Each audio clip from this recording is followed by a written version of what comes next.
Cümleten selamun aleyküm hanımlar. Divapatik YouTube kanalıma hepiniz hoş geldiniz. Bugün birlikte dikişsiz dikiş çok kolay bir patik yapacağız.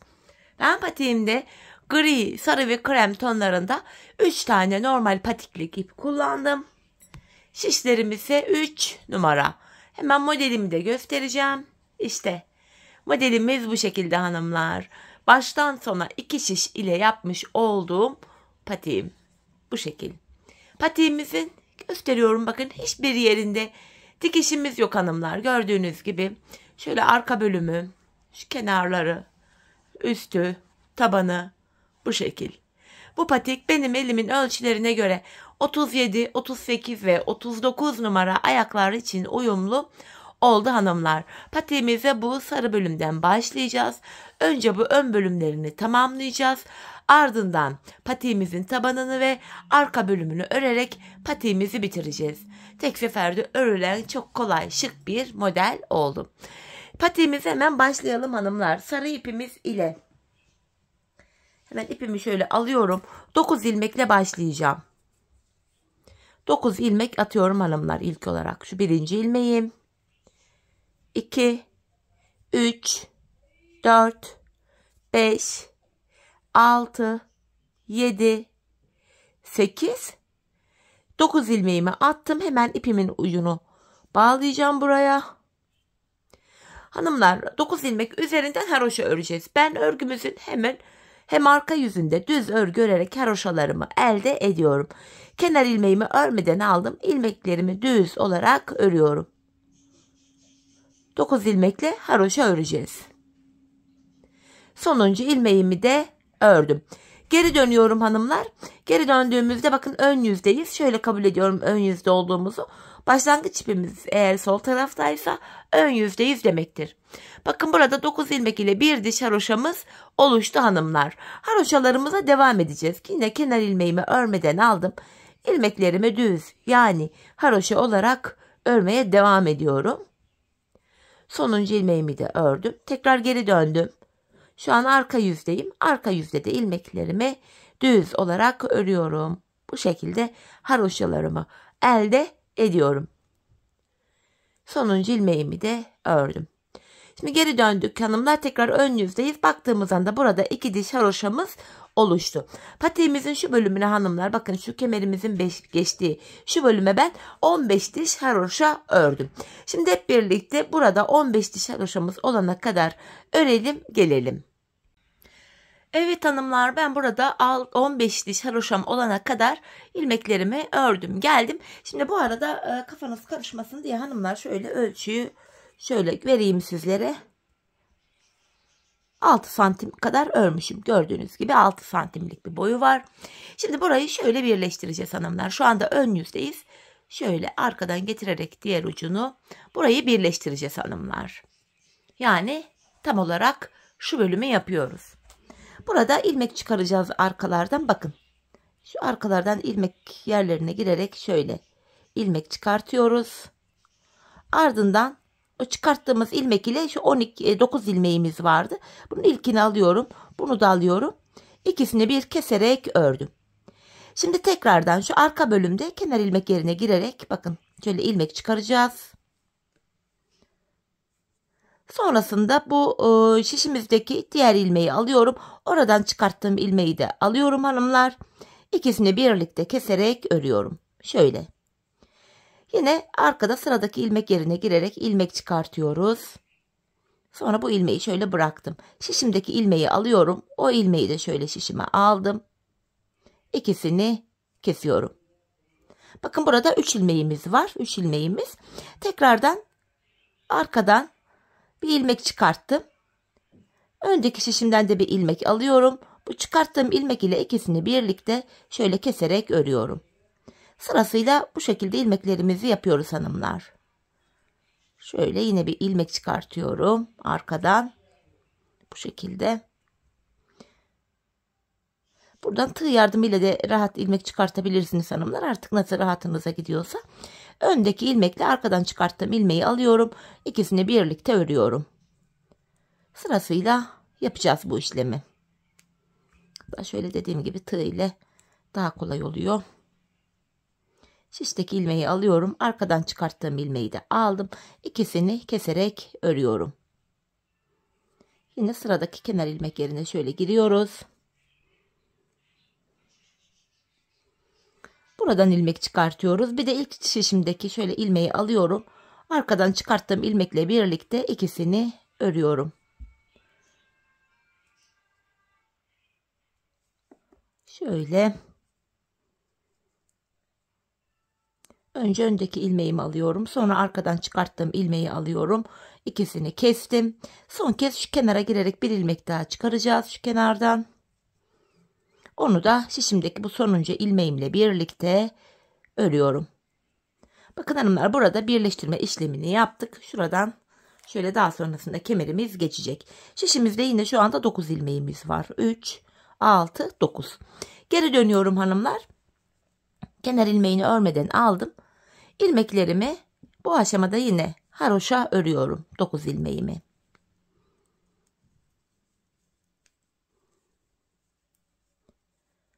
Sonuncu ilmeğimi de ördüm. Şimdi geri dönüyoruz hanımlar. Artık bu aşamada artırmalarımıza da başlayacağız. Yani şu bölümleri yapacağız hanımlar. Öncelikle burada yapacağımız işlem şu. Hem 2 kere artırma yapacağız. Bir haroşanın sağında ve solunda, yani şu bölümlerde. Bir de şu orta bölümde. Şöyle ki kenar ilmeğimi örmeden alıyorum. İkinci ilmeğimi ördüm. Hemen buraya bir ilmek atıyorum. Şöyle bakın. Şöyle ilmek attım. 2 ilmek ördüm, bir ilmek artırdım. Yanına 2 ilmek daha örüyorum. Şimdi ortadaki bu ajurlu artırmayı yapacağız. Ajurlu artırmamı da şöyle yapıyorum. İpimi şişime doluyorum bir kere. Bir ilmek düz örüyorum. Bakın tam bu ortadayım hanımlar. Tam bu ortadayım. Tekrar ipimi şişime doluyorum. Yanına 2 ilmek öreceğim. 1, 2. Burada son 2 ilmek kaldı. Hemen artırmamı yapıyorum. Kalan 2 ilmeğimi örüyorum. Bu şekilde. Şimdi geri dönüyoruz hanımlar. Geri döndük. Orta kısımda ilmekleri ön yüzde düz, arka yüzde ters öreceğiz. Kenarlardaki haroşalarımızı haroşa öreceğiz. Kenar ilmeğimi örmeden aldım. İkinci ilmeğimi düz örüyorum. Bu artırdığım ilmeğimi de düz ördüm. 3 oldu. Şu 4, şu 5. Kenardaki 5 ilmeğimi düz ördüm. Yani haroşa. Bakın ortada artırdığımız ilmek var. Bakın artırdık. Bir ilmek ördük. Bir daha artırmıştık. Bu 3 ilmeğimi arka yüzde ters örüyorum. Kenardaki son 5 ilmeğimi haroşa örüyorum. Geri döndük. Ön yüzdeyiz hanımlar. Devam edeceğiz yine. Kenarlardaki artırmalarımızı, haroşalardaki artırmalarımızı ilk 2 ilmeği ördükten sonra yapacağız. Bir de son 2 ilmek kalana kadar öreceğiz. Öyle yapacağız. Ortadaki ajurlarımızı da her defasında sağa ve sola birer tane kayacak şekilde genişleteceğiz. Yine kenar ilmeğini aldım. İkinci ilmeğimi örüyorum. Artırmamı yaptım. Ardından bakın şu ajurlu olan ilmeğime kadar öreceğim. Bakın kenardaki haroşalarımı ördüm. Bakın ajurlu ilmeğim burada. Buradaki şöyle de hesaplayabiliriz. Buradaki haroşalarımı örüyorum. Tekrar bir artırma yaptım. Orta kısım artırması. Bu defa ortada 3 düz ilmeğim var. 1, 2, 3. Tekrar ajurumu yapıyorum buraya. Haroşalarımı düz örüyorum. Bakın son 2 ilmeğim kalana kadar ördüm. Hemen bu sol kenara da normal artırmamı yaptım. Kalan 2 ilmeğimi örüyorum. Geri döndük hanımlar. Arka yüzde yine haroşalar haroşa olarak örülecek. Orta kısımdaki ajurlu ve aralardaki ilmekler ters örülecek. Kenar ilmeğimi aldım. Buralardaki ajuruma kadar olan ilmekleri örüyorum. Bakın ajurum burada. Bunları ters örüyorum. Bakın diğer ajuruma kadar ters öreceğim. Bakın burada da ajurum var. Ters ördüm. Kalan ilmeklerimi, yani haroşalarımı düz örüyorum. Geri döndük. Yeniden ön yüzdeyim. Yine devam ediyorum. Kenar ilmeğini aldım. İkinci ilmeğimi örüyorum. Hemen buraya artırmamı yaptım hanımlar. Artırmamı yaptım. Şimdi yapacağımız işlem şu. Yine haroşalarımızı haroşa örüyoruz. Bakın. Haroşalarımı ördüm. Ajurlu ilmeğime kadar olan ilmeklerimi ördüm. Buraya yeniden ajurumu açıyorum. Ajurumu açtım. Aradaki ilmekleri düz öreceğiz. Arada 1, 2, 3, 4. Bakın diğer ajurum burada 5. Yandaki haroşalara kadar ilmeklerimi düz ördüm. Hemen buraya yeniden bir ajur yapıyorum. İpimi şişime doladım. Yandaki haroşalar haroşa örülüyor. Yine bakın son 2 ilmek kalana kadar ördüm. Buraya da bir artırma yapıyorum. Kalan 2 ilmeğimi örüyorum. Her sırada 4 ilmek birden artıyor hanımlar. Bu haroşa kenarlarına birer tane artırıyoruz. 2 tane de şu ajurlu bölüme artırıyoruz. Her defasında ilmek sayısı 4 tane artıyor. Tekrar arka yüzdeyiz hanımlar. Arka yüzde haroşalar haroşa olarak örülecek. Ajurlu ilmeğime kadar olan ilmeklerimi örüyorum. Bakın ajurlu ilmeğime geldim. Bu dahil aradaki ilmeklerimiz ters. Bakın diğer ajuruma kadar, bakın diğer ajurumu da ters ördüm. Kalan haroşa ilmeklerimi düz örüyorum. Sonuncu ilmeğimi de ördüm. Bakın hanımlar, şuralarda haroşalı ilmek sayısı artarken orta kısımda da ön yüzde düz, arka yüzde ters olan ilmek sayısı bu şekilde artıyor. Devam ediyoruz. Şöyle baktığımız anda hanımlar burada sarı ipimiz ile başladık başlayalı 1, 2, 3 tane haroşamız olmuş. Ajurumuz olmuş, çok pardon. Yine devam ediyorum. Kenar ilmeğini aldım. İkinci ilmeğimi örüyorum. Yine hemen artırmamı yaptım. Burada haroşa ilmeklerimi öreceğim yine. Yani ajuruma kadar örüyorum. Bakın haroşalarımı ördüm. Bakın ajurlu olan yere geldim. Yeniden hemen buraya bakın ajurumu yapıyorum. Artırmamı yaptım. Desenimiz, şeklimiz şöyle gördüğünüz gibi. Artırmamdan sonra aradaki ilmeklerimi yine düz örüyorum. Tekrar buraya da ajurumu yapmayı unutmuyorum. Haroşalarıma geldim yine. Son 2 ilmeğim kalana kadar örüyorum ve hemen artırmamı yaptım. Kalan 2 ilmeğimi de haroşa örüyorum. Bu şekilde. Şeklimiz bu hanımlar. İlmek sayıları her defasında böyle artarak gidiyor. Burada toplamda bakın 1, 2, 3, 4. Ajurumuzu yapmışız. Arka yüzde kenardaki haroşalar haroşa örülecek. Sadece şu ajurlar ve ajurun arasındaki ilmekler ters örülecek. Arka yüzde bu şekilde ilmekleri örelim. Ön yüzde yine aynı şekilde ajurlarımızı ve artırmalarımızı yapacağız. Kenarda ilk 2 ilmek öreceğiz, artıracağız. Haroşalı bölümleri ördükten sonra orta kısmın ajurunu yapacağız. Aradaki ilmekleri düz ördükten sonra ajura kadar. Sonra buraya tekrar bir ajur yapacağız. Ardından kalan ilmekleri haroşa öreceğiz. Son 2 ilmek kalana kadar. Burada da artırmamızı yapıp kalan 2 ilmeği öreceğiz. Burada hanımlar toplamda 6 ajur olana kadar, yani bakın şöyle 1, 2, 3, 4.'yü yapmışız. 6 ajur olana kadar yapalım. Gelelim hanımlar. Evet hanımlar, burada 6 tane ajurum olana kadar ördüm geldim. Bakın 1, 2, 3, 4, 5, 6. Bu arada ilmek sayımız da 33 oldu. Şimdi aynı işleme devam edeceğiz fakat gri ipimizi kullanacağız. Gri ipimi ekleyeceğim hanımlar. Şöyle alıyorum gri'mi. Şöyle ip geçişi olduğu için ilk ilmeğimi örerek başladım. Hemen şuraya. İkinci ilmeğimi de örüyorum. Hemen ikinci ilmeğimden sonra gri ipimin ucunu burada şöyle sarıma bağlıyorum. 2 tane sıkı bir düğüm attım. Sarı ipimi artık kullanmayacağım için ipimin ucunu kesiyorum. Artık sarımızı şöyle bir kenara alabiliriz. Çünkü gri'mizi kullanacağız devamında. 2 tane ilmek ördükten sonra hanımlar yine sarıda yaptığımız olayın aynısı. Kenara 1 ilmek artırmamı yapıyorum. Bu şekilde artırmalar yine aynı şekilde devam ediyor.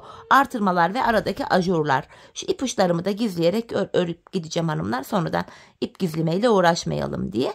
Şimdi kenardaki haroşalı ilmeklerimi yine haroşa öreceğim. Ajuruma kadar olan ilmeklerimi.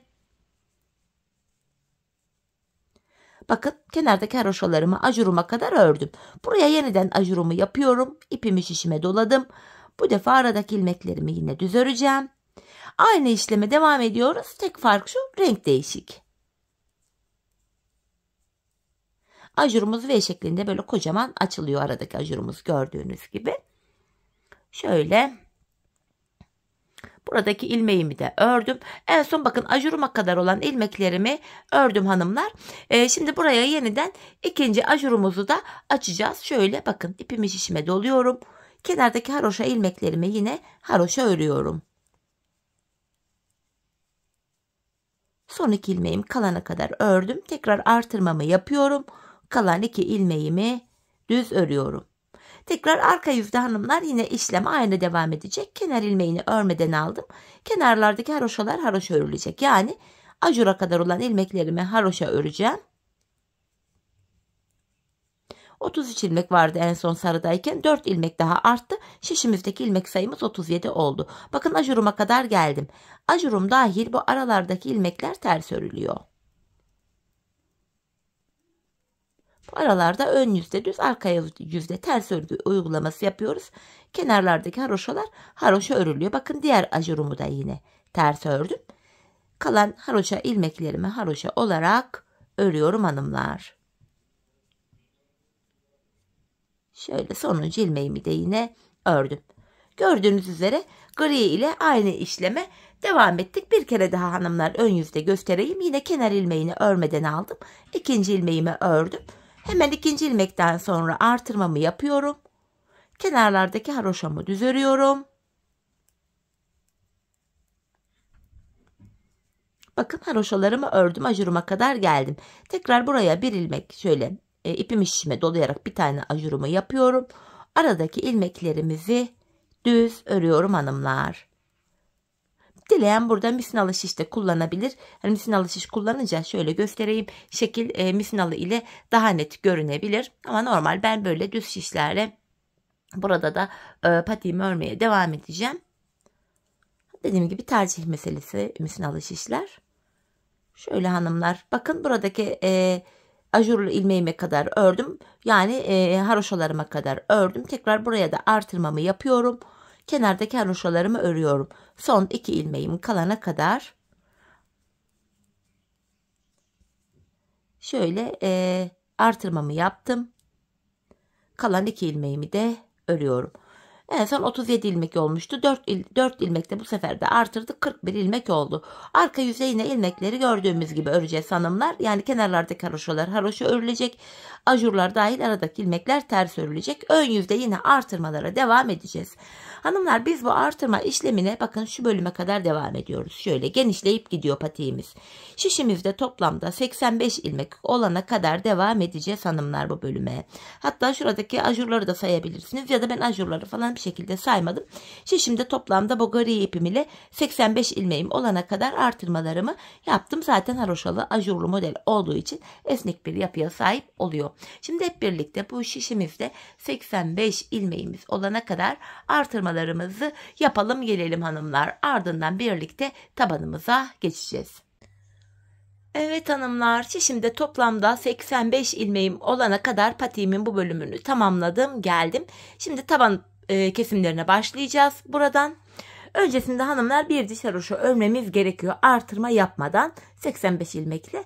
Yine hanımlar şu an ön yüzdeyiz. İlmeklerimizi sıra sonuna kadar ön yüzde düz olarak bu şekilde örelim. Artırma yapmıyoruz. 85 ilmeğimizi öreceğiz. Arka yüzde de yine düz olarak örelim. Yani haroş olacak. Örelim gelelim hanımlar. Ardından taban kesimine başlayalım. Evet hanımlar, bu bölümde bir diş haroşam oluştu. Ön yüzde ve arka yüzde ilmeklerimi düz ördüm. Şimdi ilmeklerin hepsi tek şişte olduğu için burası biraz karışık gibi görünüyor ama misinalı şiş kullananlarda bu bölüm açık böyle oval şeklinde görünecektir. Hanımlar taban kesimine başlayacağız. Burnumuza 7 ilmek ile başlayacağız. 13 ilmek olana kadar yanlardan ilmekler alacağız. Bu aşamada burun tarafına 7 ilmek ayırınca toplam 85 ilmeğimiz vardı. 85'ten 7'yi çıkartınca geriye 78 ilmek kalıyor.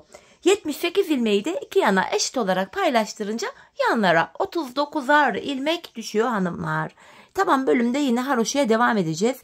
Öncelikle bu kenarımızdan toplamda 39 adet ilmeğimi öreceğim. 39 ilmek bu şekilde kenar ilmeğiyle birlikte toplam 39 örülecek. 5 ilmek oldu. Buraya toplam 39 ilmeğimizi örüp gelelim.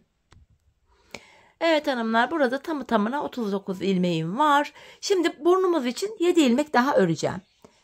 1, 2, 3, 4, 5, 6, 7 ilmek ördüm. Geri dönüyorum. 7 ilmekten sonra geri döndük. Saydığımız anda şurada da 39 ilmeğimiz kalıyor. Bu aşamada ipim karşıda ilk ilmeği örmeden aldım. 7 ilmeğimi öreceğim. Şu ikinci ilmeğim 3, 4, 5, 6, 7. Şimdi geri dönüyoruz. 7 ilmek ile hanımlar buraya bir diş haroşamızı ördük. Şu 2 diş haroşa görünüyor ama ilkini patiğimizin şu bölümünde yapmıştık, o haroşa. Şimdi yanlardan ilmekler alacağız. Şöyle ki yine ipim karşıda, ilk ilmeği örmeden aldım. Öncelikle buradaki 7 ilmeğimi örüyorum.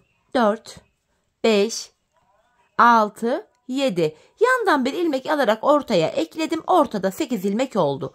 Ardından geri dönüyorum. İpim karşıda, ilk ilmeği örmeden aldım. Öncelikle ortadaki 8 ilmeğimi öreceğim. Şu 8. ilmeğim, bakın 2, 4, 6, 8. Şu yandan da bir ilmek örerek ortaya ekledim. Ortada 9 ilmek oldu. Sonra geri dönüyorum. İpim karşıda, ilk ilmeği örmeden aldım. Şimdi de ortadaki 9 ilmeğimi öreceğim. 5, 6, 7, 8, 9. Ardından yan taraftan da bir ilmeği örerek ortaya ekledim. Orta kısımdaki ilmek sayımız 10 oldu. Geri dönüyorum hanımlar. Yine ipim karşıda, ilk ilmeği örmeden alıyorum. Orta kısımdaki 10 ilmeğimi öreceğim. 5 oldu. 6, 7, 8, 9, 10. Yandan da bir ilmek örerek ortaya ekledim. Ortadaki ilmek sayımız 11 oldu. Tekrar ipim karşıda, ilk ilmeği örmeden aldım. Ortadaki 11 ilmeğimi öreceğim hanımlar. 5 oldu. 6, 7, 8, 9, 10, 11. Yandan da bir ilmek örerek ortaya ekledim. 12 ilmek oldu. Bakın hanımlar, şu burun kısmında oval bir görüntü oluştu. Ayak anatomisine de uygun oluyor bu şekilde. Şimdi geri dönüyorum.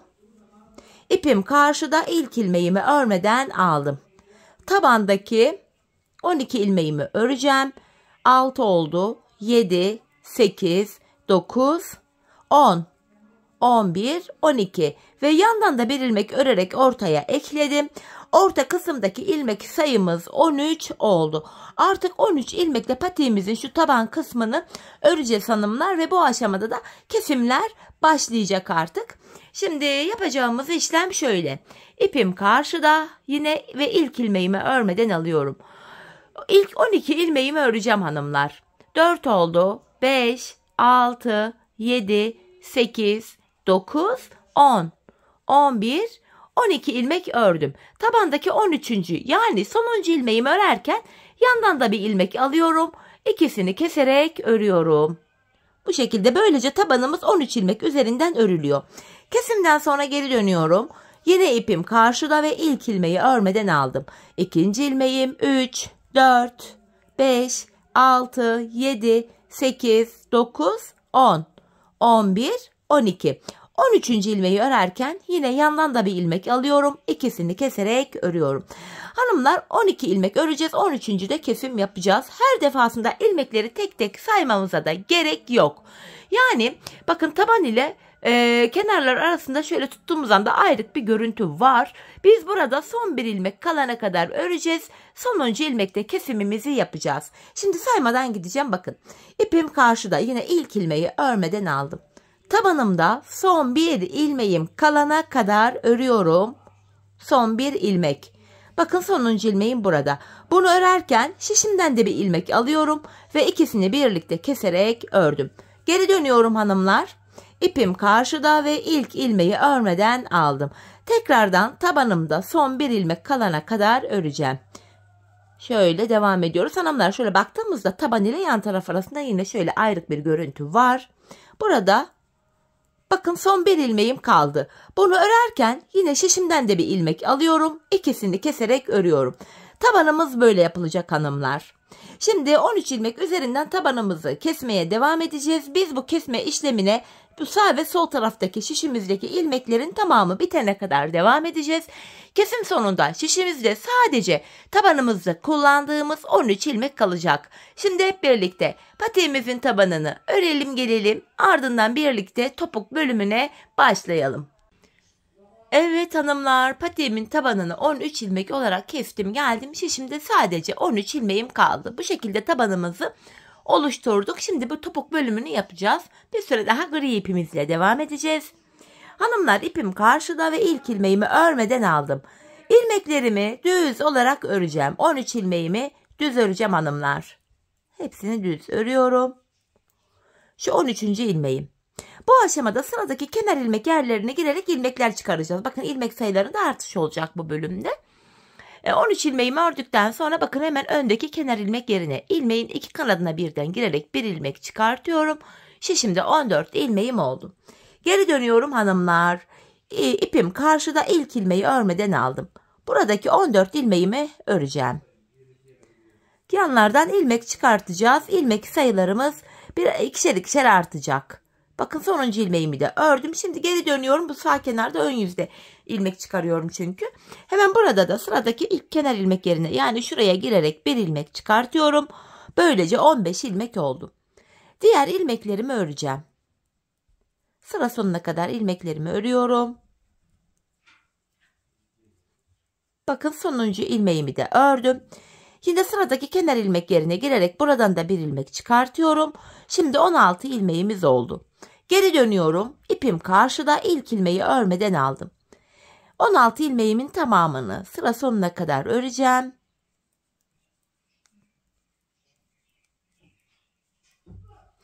Bakın sonuncu ilmeğimi de ördüm. Bu şekilde. Şimdi geri dönüyorum. Ön yüzde yine sıradaki kenar ilmek yerine girerek bir ilmek çıkartıyorum. Burada 17 ilmeğimiz oldu. Bu şekilde gri ipimiz ile şişimizde 21 ilmeğimiz olana kadar örelim gelelim, ardından birlikte krem ipimize geçiş yapacağız. Evet hanımlar, gri ipim ile 21 ilmek olana kadar ördüm. Fakat 21. ilmeği hemen şu kenara girip şuradan çıkartacaktık gri ile.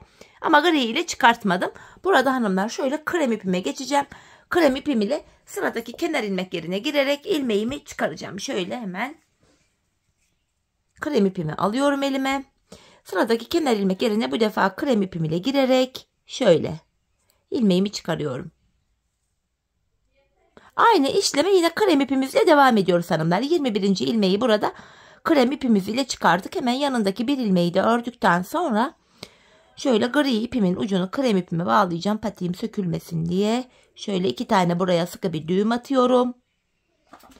Ve buradan şu gri ipimi keseceğim hanımlar. Artık patiğimizin devamında krem ipimizi kullanacağız. Krem ipimiz ile devam edeceğiz. Yine ilmeklerimi krem ipim ile haroşa örmeye devam ediyorum. Bu şekilde. Sıra sonuna kadar ilmeklerimi krem ipim ile öreceğim. Ardından diğer tarafta kenar ilmek yerine girerek ilmek çıkaracağım. Burada ilmek sayıları artış gösteriyor. Bakın sonuncu ilmeğimi ördüm. Hemen sıradaki kenar ilmek yerine, yani hemen şuraya girerek ilmek çıkarttım. Şimdi de 22 ilmek oldu. Geri dönüyoruz hanımlar. Yine ipimiz karşıda, ilk ilmeği örmeden aldık. Tekrar ilmeklerimi sıra sonuna kadar örüp diğer taraftan da ilmeğimi çıkaracağım. Ve 23 ilmek olacak. Ve her ilmek çıkartmada ilmek sayıları ikişer ikişer artıyor hanımlar. Bakın sıra sonuna kadar ördüm. Bu sağ kenarda geri dönüyorum. Ön yüzdeyim. Yine sıradaki kenar ilmek yerim burada. Buraya girerek bir ilmek çıkarttım. Burada 23 ilmeğimiz oldu. Yine krem ipimizle yanlardan ilmek çıkartarak örmeye devam edeceğiz hanımlar. Biz bu işleme şişimizde toplamda 43 ilmek olana kadar devam edeceğiz. Ortalama hanımlar şu sarılı bölümlere kadar geleceğiz. 43 ilmeğimiz olacak bu şişimizde. Şimdi 43 ilmeğimiz olana kadar patiğimizin bu bölümünü yan kenar ilmek yerlerinden ilmekler ala ala örelim gelelim. Ardından birlikte kemer bölümünü yapacağız. Evet hanımlar, burada 43 ilmeğim olana kadar ördüm geldim. Bakın buralara kadar geldi ilmeklerim. Şimdi patiğimizin bu kemer bölümünü yapacağız. Bu elimdeki sağ patikte hanımlar. Sağ patiğin kemerini yaparken şu anda 43. ilmeğimi bakın ön yüzdeyim. En son buradan çıkarttım. Sağ patiği yaparken, yani patiğimizin şu bir diğer eşini, ilmekleri sıra sonuna kadar öreceğiz. Ardından buraya 22 tane ilmek atacağız. Ördükten sonra şişimize 22 ilmek atacağız. Ben şimdi sol ayağı yapacağım. Sağ tarafa, yani buraya 22 ilmek atacağım. Yani kısaca şöyle özetleyelim. Sağ ayağı yaparken ilmekleri ön yüzde örüyoruz hanımlar, hepsini haroşa. Bu sol tarafa 22 ilmek atıyoruz. Sol ayağı yaparken de bu sağ tarafa 22 ilmeğimizi atacağız. Şimdi döndüm. En son 43. ilmeği buradan çıkartmıştım.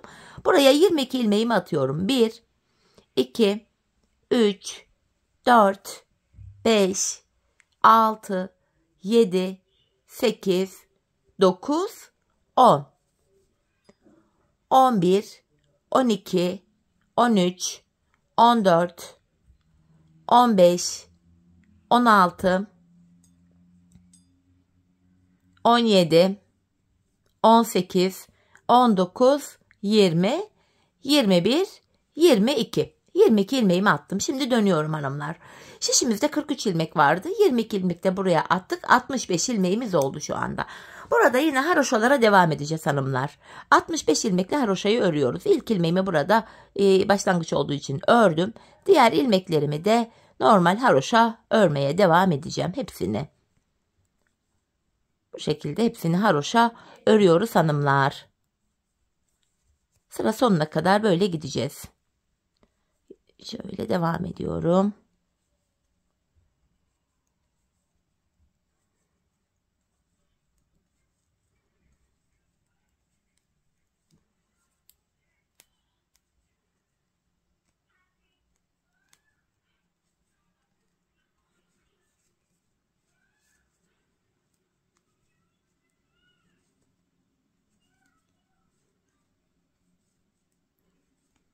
Bu şekilde. Devamını da yine gördüğünüz üzere haroşa örüyorum, yani düz. Sıra sonuna kadar bu şekil gideceğim. Haroşa olduğu için hanımlar hızlıca geçiyorum artık burayı. Örüyorum.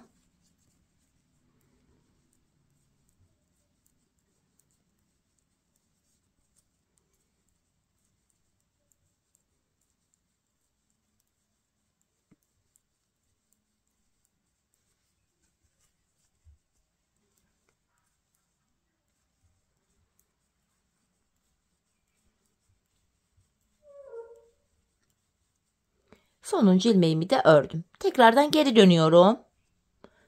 Şu an arka yüzdeyiz. Yine kenar ilmeğimi örmeden alacağım hanımlar. Tekrar ilmeklerimi sıra sonuna kadar yine haroşa, yani düz olarak öreceğim. Bu şekilde sıra sonuna kadar hanımlar ilmeklerimizi haroşa örüp gelelim. Evet hanımlar, sıra sonuna kadar ilmeklerimi ördüm. Şimdi geri dönüyoruz. Şu kemer bölüme baktığımızda burada bir diş haroşamız oluştu hanımlar.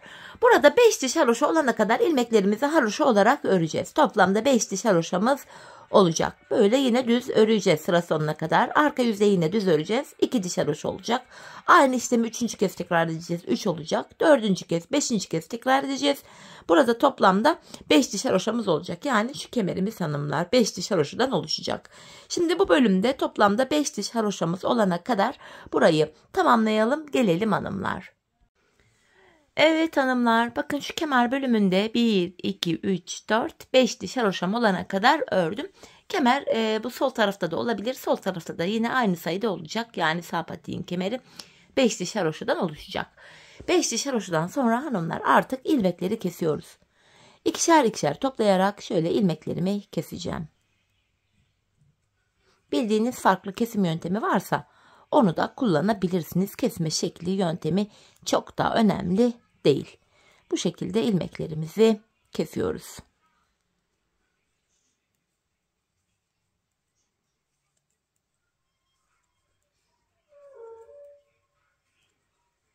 Sıra sonuna kadar hanımlar ilmeklerimizi bu şekilde kesip gelelim. Evet hanımlar, ilmeklerimi kestim. Burada son bir ilmeğim kaldı. Burası sık olsun diye şöyle tığım ile kenara 2 tane sıkı bir zincir çekip ipimi kesiyorum. Öncelikle hemen bu ipimizin ucunu gizleyelim. Hanımlar, şunu da söyleyeyim. Sağ patiği yaparken kesim yeri bu kemer tarafa denk geliyor. Kemer tarafına ipi gizleyeceksiniz. Sen orada kafanız karışmasın. Hatalı yaptığınızı düşünmeyin. Çünkü benim sağ patik de öyle denk gelmişti. Hemen şu ilmek aralarına girerek ipimin ucunu güzelce gizliyorum. Hemen şurada sarı ipimizin ucu vardı. Onu da şöyle aralara girerek gizleyeyim. Buradan çıkmasın. Tertemiz görünsün patiğimiz ayağı giyince. Şöyle. Evet hanımlar, patiğimizin bu bölümünü tamamladık. Şimdi yapacağımız işlem şu. Şu kemeri ördüğümüz sarı haroşalı bölümden geçireceğiz. Şuradan bakın şöyle. Bunu da şu kenarda birleştirip şuraya düğmemizi dikeceğiz hanımlar. Ben şu şekilde bir düğme kullandım. Elimde böyle bir düğme vardı. Renk olarak sarı, gri ya da krem bir düğmem yoktu ama kırmızı da çok farklı. Bakın. Gayet güzel durdu. Elinizde böyle düğmeleriniz varsa onları da kullanabilirsiniz. Bu düğme de benim hırkamdan kalan bir düğme. Ben bu tarz düğmeleri hani eskiyen kıyafetlerden böyle kıyafetleri atarken düğmeleri falan çıkartırım. Hani lazım olur kullanırım diye. Şöyle denk getirerek hanımlar bakın. Şöyle diğerini nasıl yapmıştık önce ona da bakayım. Şöyle düğmemizi dikeceğiz. Arkadan şöyle giriyorum. Yine krem ip kullanacağım hanımlar. Düğme diktiğimiz zemin kremi olduğu için şöyle renk uyumlu olsun diye. Daha önce böyle düğmeli bir patik yaparken, düğme dikerken hani o zaman da demiştim. Hani kıyafetlerin düğmelerini falan atmam, biriktiririm, hani kullanırım sonra diye. Bir yorum gelmişti bir hanımefendiden. Ama yorumunu sildim. Çünkü o gün kızmıştım. Ay sen de ne istifçisin diye. Kızlar bunun istifçilikle alakası yok. Normal bir kadınlar yani biz kadınlar normalde böyle şeyleri sonra kullanırız, lazım olur diye atmıyoruz. Şurayı da şöyle düzelteyim. Atmayız böyle şeyleri. Patiğimi de yine aynı patiğimde kullandığım iple dikiyorum hanımlar. Şöyle alttan bir daha geçireyim. Normalde buraya ilik falan açılabilirdi ama ben ilik falan açmadım. Düğmeyi buraya direkt sabitledim. Hemen alttan da şöyle düğümleyeceğim. İpimi de keseceğim. Düğmemizi diktik çünkü. Sıkılıyorum ucunu ipimin ve ipimi şöyle kesiyorum. Evet, düğmemizi de diktik hanımlar. Patiğimiz bu şekilde hazırlandı. Görüntü itibariyle bakın. Patiğimiz şöyle haroşa olduğu için gayet esnek. Hemen manken ayağıma da giydireceğim. Bakın şöyle sol ayağıma da giydireceğim. Ayağımızda da görelim. Çok güzel, şık, tatlı, zarif bir patik oldu hanımlar. 2 şiş dikişsiz. Gördüğünüz üzere baştan sona 2 şiş ile yaptım. Çok güzel oldu. Çeyize de uygun hem. Patik bilmeyen biri bile rahatlıkla oturup böyle bir model yapabilir. Örmesi de zevkliydi. Ben örerken hiç sıkılmadım. Eğlenceli bir modeldi hatta. Şöyle patiğimi makineye giydirdim. Hemen şu bölümlerini elimle düzeltebilirim. Bu şekilde hanımlar bakın. Patiğimizi tamamladık. Yandan duruşu böyle. Tabanımız. Patiğimizin arka bölümü yine bu şekilde. Hiçbir yerinde dikişimiz yok. Gayet kullanışlı, güzel, zarif, hoş bir model oldu. Evet hanımlar, yine birlikte güzel bir modelin daha sonuna geldik. Umarım sizlere faydalı, hoş bir video olmuştur. Yeni modellerde, yeni videolarda buluşmak dileğiyle. Şimdilik hoşça kalın, sağlıcakla kalın.